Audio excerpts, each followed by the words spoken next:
Russian কথাটা শুনলেই আজকালকার ইন্টারনেট ইউজাররা তাদের মস্তিষ্কের ভিতরে একটা অন্য জিনিস ইমাজিন করে, কিন্তু তাদের মধ্যে অনেকেই জানে না যে রাশিয়ান লিটারেচার বা রাশিয়ার সাহিত্য পৃথিবীর সেরা সাহিত্যগুলোর মধ্যে অন্যতম। কেন? তার কারণ রাশিয়ার সাহিত্য পৃথিবীর ইতিহাসে সর্বপ্রথম সাধারণ দুর্বৃত্ত, খেটে খাওয়া চাষি গরিব মানুষদের গল্প উপন্যাস লিখতে শুরু করে এবং তাদের জীবনযাপন, তাদের দারিদ্রতা তাদের গল্প সাহিত্যে ফুটিয়ে তুলতে শুরু করে। ম্যাক্সিম গোর্কি, দস্তোয়েভস্কি, লিও টলস্টয়, চেকভের মতো সাহিত্যিকরা রুশ ভাষায় রাশিয়ার সাধারণ মানুষদের, সাধারণ কৃষক, চাষি, খেটে খাওয়া মানুষদের গল্প বলতে এবং লিখতে শুরু করে। ইনফ্যাক্ট তার আগে পৃথিবীর ইতিহাসে সাধারণত সাহিত্য বা গল্প বলতে কোনো রাজার বীরত্ব, তার যুদ্ধ জয়, তার রানী ইত্যাদি গল্প বলা হতো।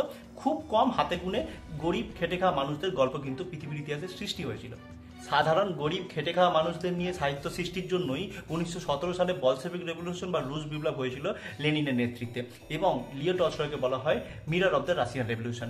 কার্ল মার্কস প্রেডিক্ট করেছিল যে বিপ্লব আসবে ইন্ডাস্ট্রিয়ালি ডেভেলপ একটা জায়গায়, ইউকের মতো একটা জায়গায়, কিন্তু বিপ্লব এসেছিল কোথায়?